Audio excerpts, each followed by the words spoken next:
وقال الله تبارك وتعالى واعبدوا الله ولا تشركوا به شيئا وبالوالدين إحسانا وبذي القربى واليتامى والمساكين والجار ذي القربى والجار الجنب والصاحب بالجنب وابن السبيل وما ملكت أيمانكم إن الله لا يحب من كان مختالا فخورا.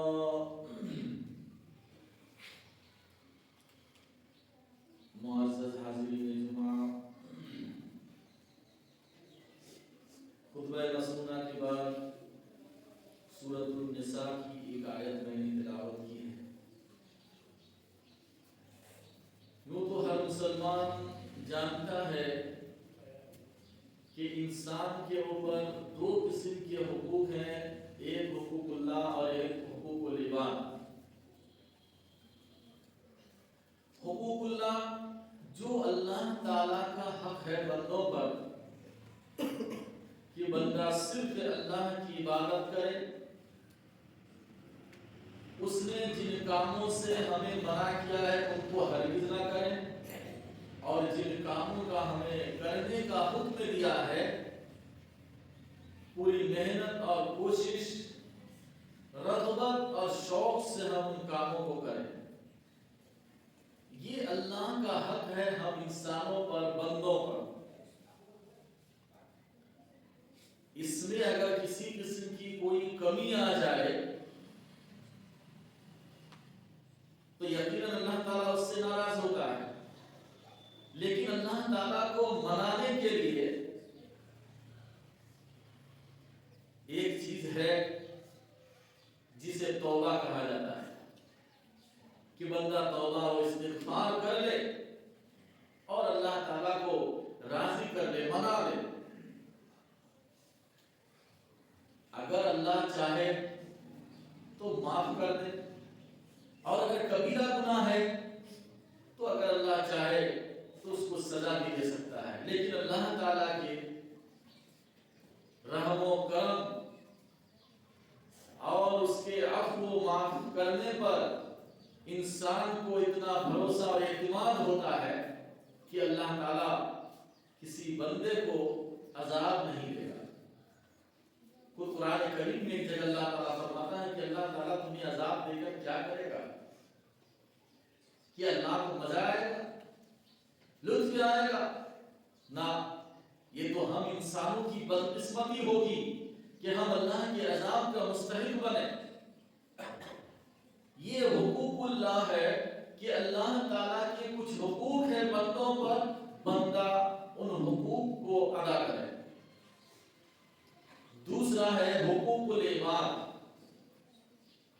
ایک انسان کا دوسرے انسان پر کیا حقوق ہیں، یہ اگر کم پڑ جائے یا انسان ایک دوسرے کے حقوق کو ادا نہ کرے تو جب تک وہ انسان معاف نہ کر دے اللہ تعالیٰ معاف نہیں فرماتا ہے. جیسے مثال کے طور پر آپ نے بلا وجہ کسی کو گالی دے دی، آپ نے بلا وجہ کسی پر ظلم کر دیا، آپ نے کسی کی غیبت کر دی، آپ نے کسی کو تکلیف پہنچا دیا، کسی کو ستایا، آپ نے کسی کی زمین دبا لی، آپ نے کسی کا پیسہ آپ نے ہڑپ کر لیا. یہ وہ چیزیں ہیں کہ اللہ تعالیٰ سے اس کا کوئی سروکار نہیں ہے. آپ نے جس پر ظلم کیا ہے آپ اس سے معافی مانگ لیں، آپ نے جس کو ستایا ہے آپ اس سے معافی مانگ لیں، آپ نے جس کی زمین دبائی ہے آپ دنیا ہی میں اس کی صلح کرا لیں. اگر وہ معاف کر دیتا ہے تو اچھی بات ہے، نہیں تو اس کی وہ زمین آپ کو چھوڑنی ہوگی یا پھر اس کے بدلے آپ اس کو راضی کرنا ہوگا پیسے وغیرہ دے کر. آپ نے کسی کو گالی دے دی، جب تک آپ نے جس کو گالی دی ہے وہ آپ کو معاف نہیں کرے گا اللہ تعالیٰ معاف نہیں فرمائے گا. پتا چلا کہ حقوق اللہ سے زیادہ سخت حقوق العباد ہے. اور آج ہم انسانوں سب سے زیادہ کمزوری اسی چیز میں ہے کہ ہم تو حقوق اللہ ادا کر دیتے ہیں، لیکن حقوق العباد میں ہم بڑے پیچھے ہیں، بڑے کچے ہیں۔ خود تو انسان سجدہ کرتا ہے اور سجدے میں جا کر اللہ تعالیٰ سے جنت مانگتا ہے، جبکہ وہی انسان دوسروں کی زندگی کو جہنم بنا رکھا ہے۔ اللہ تعالیٰ نے سورہ نساء کی اس آیت میں دونوں حقوق کا تذکرہ کیا اور فرمایا وَاعْبُدُوا اللَّهَ وَلَا تُشْرِكُوا بِهِ شَيْئًا۔ یہ حقوق اللہ ہے کہ اے لوگو، انسانوں، تم ایک اللہ کی عبادت کرو اور اس کے ساتھ کسی کو شریک نہ کرو۔ ایک اللہ کی عبادت کرو اور اس کے ساتھ شریک نہ کرو۔ ٹھیک ہے، حقوق اللہ ہے، ہم اللہ کی عبادت کر رہے ہیں، شرک سے ہم اپنے آپ کو بچائے ہوئے ہیں، شرک کے قریب ہم نہیں جاتے ہیں، الحمدللہ۔ اس کے بعد ہی اللہ تعالیٰ نے جہاں اپنی عبادت کا حکم دیا اور اپنے ساتھ کسی کو شریک نہ کرنے کا حکم دیا، اس کے فوراً بعد اللہ تعالیٰ فرماتا ہے وَبِالْوَالِدَيْنِ إِحْسَانًا۔ یہاں سے حقوق العباد شروع۔ کیا انسانوں، اپنے ماں باپ کے ساتھ اچھا سلوک کرو، یہ ماں باپ کا حق ہے اپنے اولاد پر، یہ حقوق العباد ہے۔ کوئی انسان اپنے ماں باپ کے حق کو نہیں دبا سکتا ہے، اور اگر اس نے دبا لیا تو یہ کبیرہ گناہ ہے، اور پھر اس کی معافی ماں باپ کو ستا کر، ان کا حق نہ دے کر، ان پر ظلم کر کے آپ مسجد میں آ کر اللہ سے کہیں گے پروردگار اعلیٰ مجھے معاف کر دے گا، اس کا تعلق اللہ سے نہیں ہے۔ آپ نے جس ماں باپ کو ستایا، تکلیف دیا، جس پر آپ نے ظلم کیا، آپ ان سے معافی مانگے کہ ہم سے غلطی ہو گئی ہے، آئندہ ہم ایسا نہیں کریں گے، آپ کی خدمت کریں گے، دیکھ ریکھ کریں گے، آپ پر ظلم نہیں کریں گے۔ لہذا یہ بات دل و دماغ سے انسان کو نکال دینی چاہیے کہ ماں باپ کی حق تلفی کر کے وہ صرف حقوق اللہ کے بدلے جنت میں چلا جائے، ایسا نہیں ہو سکتا ہے۔ ماں باپ کے بہت سارے حقوق ہیں اولاد پر۔ ایک صحابی اللہ کے نبی صلی اللہ علیہ وسلم کی خدمت میں آ کر عرض کرتے ہیں کہ اللہ کے نبی، میرے اچھے سلوک کا سب سے زیادہ حقدار کون ہے دنیا میں؟ کون سا میرا رشتہ دار ہے کس کے ساتھ میں سب سے اچھا سلوک کروں؟ اللہ کے نبی صلی اللہ علیہ وسلم نے فرمایا کہ تمہاری ماں، اپنے ماں کے ساتھ سب سے اچھا سلوک تم کرو۔ تمہارے اچھے سلوک کا سب سے زیادہ حقدار تمہاری ماں ہے، اور کسی رشتے کو نہیں بتلایا، نہ بھائی، نہ بہن، نہ بھتیجا، نہ بیوی، نہ ساس، نہ سسر، نہ دنیا کا کوئی رشتہ دار۔ اللہ کے نبی صلی اللہ علیہ وسلم نے فرمایا امو، تمہاری ماں اس کا زیادہ حقدار ہے۔ وہ صحابی پھر عرض کرتے ہیں کہ اللہ کے نبی ثم من، پھر کون؟ میرے اچھے سلوک کا سب سے زیادہ حقدار پھر کون ہے؟ اللہ کے نبی صلی اللہ علیہ وسلم نے دوسری مرتبہ بھی یہی فرمایا کہ تمہاری ماں۔ اس صحابی نے پھر تیسری بار سوال کیا ثم من، کہ اللہ کے نبی پھر کون؟ آپ نے فرمایا تمہاری ماں۔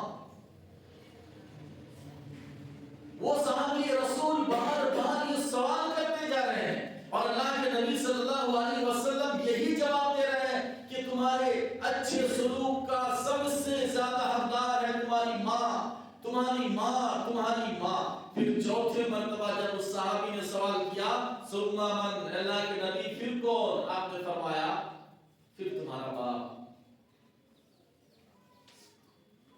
ماں کے حق کو اجاگر کرنے کے لیے، زیادہ اولاد پر مضبوط بنانے کے لیے اللہ کے نبی صلی اللہ علیہ وسلم نے تین بار سوال کرنے پر اس صحابی رسول کو اللہ کے نبی جواب دے رہے ہیں کہ تمہاری ماں تمہاری صحبت کا، اچھے صحبت کا سب سے زیادہ حقدار ہے، اور پھر چوتھے مرتبہ آپ نے فرمایا کہ تمہارا باپ۔